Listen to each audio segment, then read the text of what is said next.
Ladies and gentlemen, welcome back to the channel, and today we have some pretty interesting stuff to go over. We of course have all the Black Ops 7 drama that just keeps unfolding. We then have Battlefield perhaps counting their chickens a little bit too early as they've essentially called out COD and the rest of the gaming world. We then have Treyarch announcing some incredibly positive changes coming to Black Ops 7, and then of course we have the return of Nuketown. Now, I don't want to paint the picture that I don't like Nuketown 2025. I think it's a gorgeous redesign, but the game is set in 2035, right? So why are we playing on the 2025 version of Nuketown, right? Shouldn't they have updated the map and changed it around a little bit to fit the theme of the game? Just, I don't know, maybe it's being nitpicky, but I think this definitely gives more credibility to those early leaks that came out a while ago. I'm sure you guys might remember, where it was said that Black Ops 7 was going to be like Modern Warfare 3, and that it was going to launch with every single Black Ops 2 map remastered. But then, of course, as we know, things changed, plans changed, and now suddenly we have original maps in the game, a couple of remasters, but then we still have something like this, where it just seems like they made this as part of like the original plan for the game, and then when they pivoted, they're just like, whatever, it's Nuketown 2025. Who cares about the continuity? Who cares about the year change?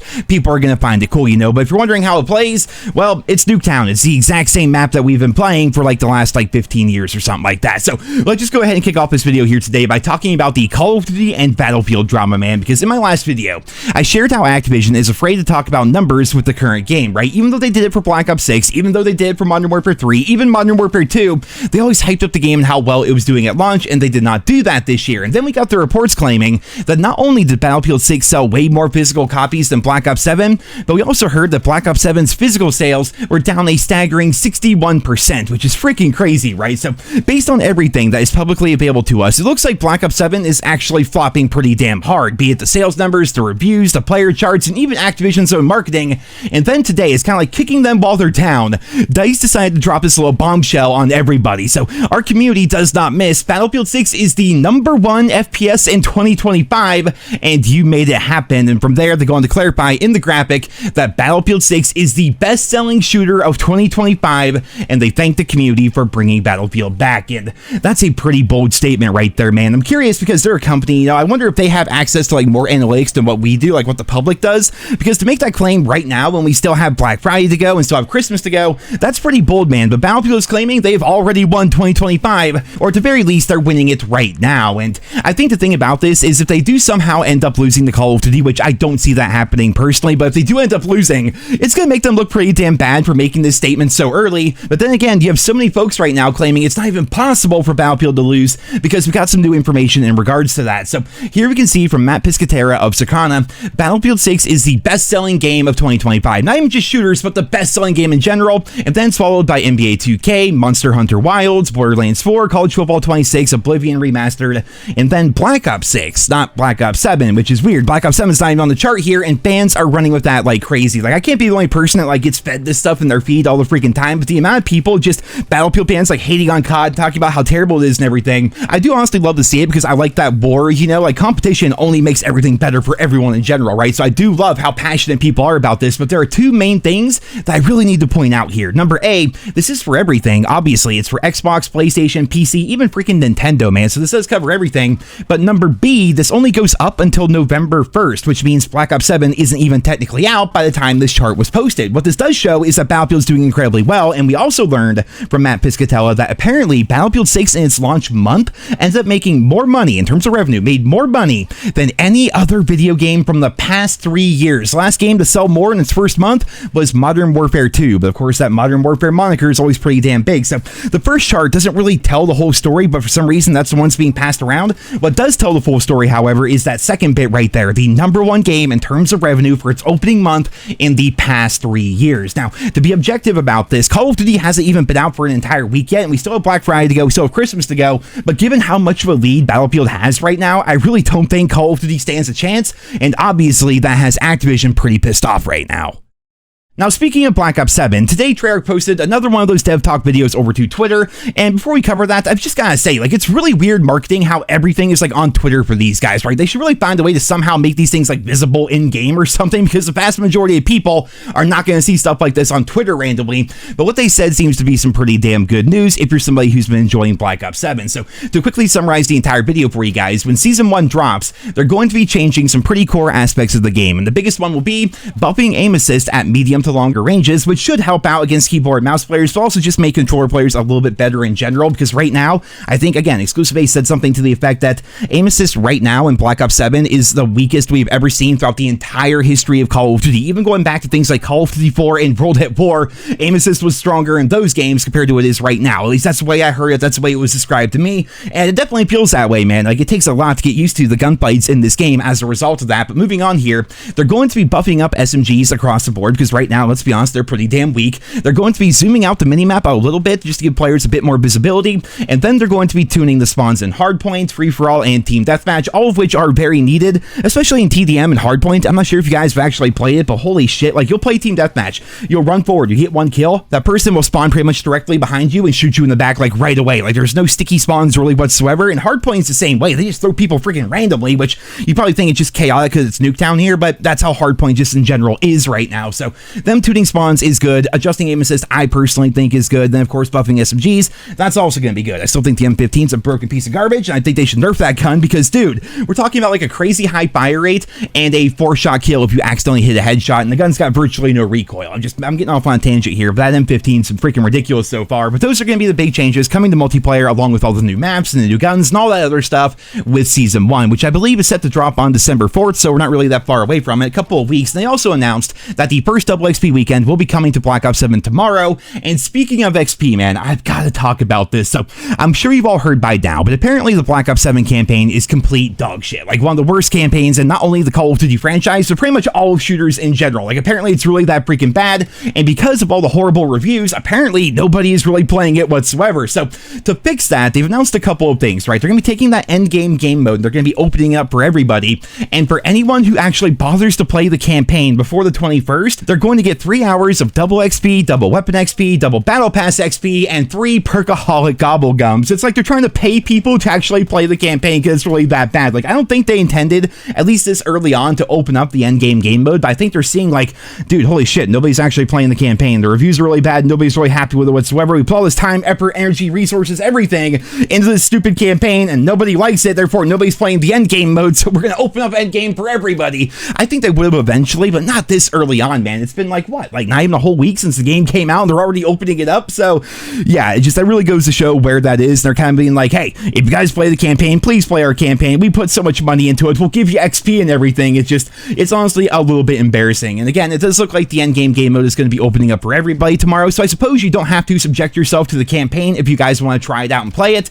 But honestly, this is where I'm at right now, man. Like, I played the first 2 missions of the campaign today just because I keep hearing about how bad it is, right? And dude, they weren't lying. The campaign is ridiculously terrible. It's honestly so bad that I want to do like a full review of it. Like, it's so horrible that I want to make one of those like hour-long videos breaking down every mission, every horrible decision, everything just bad about the campaign in general. So if that's something you guys are interested in, let me know in the comments. Maybe I can get that together for you guys. I do have the first 2 missions recorded, and I just think maybe going through the entirety of the campaign together, like quick edits and stuff like that, just talking about everything that happens, I think it could be fun. It's a very different style of video than what I normally do here on the channel, but I think it could be something you guys could enjoy, and I think it's something I would have a lot of fun making. So let me know about that. But yeah, just based on my initial experiences, this is really, really freaking bad.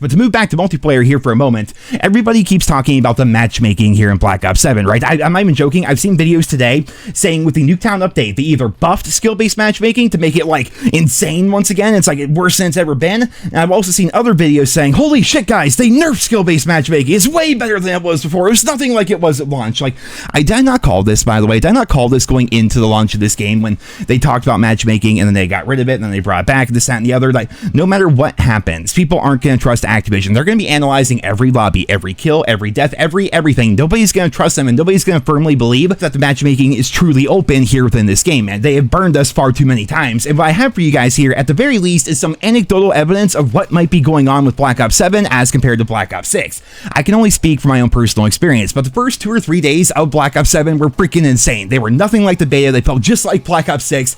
But since then, for me personally, things seem to have loosened up a little bit, but it's still not the super casual experience experience that I think a lot of fans are hoping for. Here's going to be the best example I can give. Last year, during the freaking sweat fields of Black Ops 6 and its insane skill-based matchmaking, I showed you guys the data that Activision sent me, showing my skill rating, kind of how it changed all throughout the year, and when I would try reverse boosting, or I would try this, or I would try that. I showed exactly how things worked. Like in certain game modes, they wouldn't track your skill whatsoever. Other game modes, it seemed to be a lot worse. I kind of just tracked my entire experience within Black Ops 6, and mostly I played in like 300 to 400 skill rating lobbies throughout the entire year. Well, after I hit Prestige Master and basically quit the game in December, I had like a day of playtime or so, and my KD was like a 1.7 or maybe a 1.8, something like that. And again, that was with like the super thick skill-based matchmaking, playing in freaking Crimson and Iridescent lobbies and everything. If you're wondering why I chose the Prestige Master stats here, it's just because I was no longer going for dark matter or anything like that. I wasn't using bad guns. I wasn't going out of my way for challenges or anything. I was just kind of like playing the game.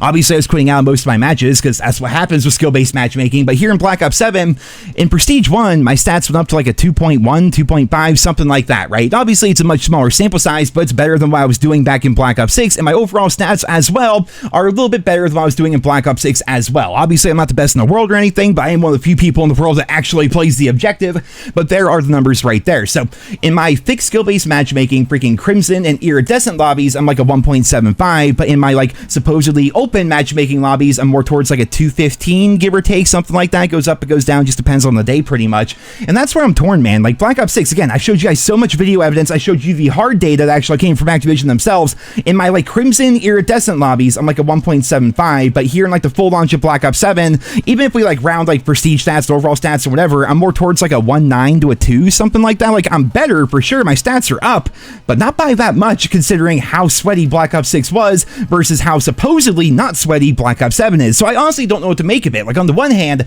games like Battlefield and XDefiant, which truly have no skill-based matchmaking whatsoever, you see way more casual players than Black Ops 7. Not every match of those games feels like there's freaking money on the line, but on the other hand, is it possible that all the super casual players are playing Battlefield 6? Is it possible they're all in the standard game mode? Is it possible that there's actually a huge protected bracket still in place for this game? I mean, something that people don't really talk about really whatsoever is the last Call of Duty game to have no skill-based matchmaking whatsoever was in Black Ops 4 in 2018, which was freaking 7 years ago. And in all that time, I genuinely do believe the average player is much better than it used to be. But Black Ops 7 honestly feels like gambling sometimes. Like some days it's like, wow, this game is chill as fuck. I can actually do challenges. I can like use terrible off-meta weapons and everything. This is actually kind of enjoyable. Then other days it's like, holy fuck, man, when did I sign up for the CDL? Optic, if I'm playing for you, why haven't you sent me a uniform yet? Like, I don't know, man. One thing is for sure, Treyarch has made a shit ton of improvements with Black Ops 7 compared to Black Ops 6. In my opinion, anyway, it's genuinely a much better multiplayer game, but the matchmaking is really freaking hit or miss. And comparing myself to Black Ops 6, I'm not really noticing that much of a, like, statistical difference. It's better, for sure, but not nearly as good as you would think it would be. Like, if I'm playing in those iridescent, crimson, freaking diamond, whatever lobbies all the freaking time in Black Ops 6, you would think I'd be like a god at Black Ops 7, but most of the time, not all the time, obviously you're seeing some decent footage here, but most of the time, the people on the enemy team are about as good as I am. You know, that feeling of always playing clones of yourself. And I suppose the biggest thing overall is, regardless of your opinion of Black Ops 7, regardless of your opinion of matchmaking, regardless of all of our opinion on anything right now, the hard truth seems to be that Black Ops 7 is not selling very well, and Battlefield is continuing to pop off like a freaking runaway train, and obviously that has Activision pretty damn concerned. And again, it does look like that endgame game mode is going to be coming out tomorrow, and they've been hyping that thing up like it's the whole second coming of Christ through all their marketing and everything. So maybe I'll do a review on that tomorrow. We'll have to wait and see. But for right now, I'm going to wrap this video up here today. Of course, I did want to cover the sales news. I did want to cover the news of Black Ops 7 going into Season 1. And of course, the big announcements coming out of Battlefield 6. So I hope you guys all enjoyed this video here today. Leave your thoughts and feedback down there in the comments. Be sure to sub to the channel if you're new around here. Thank you all so much for listening. And until next time, I hope you guys all have a wonderful day.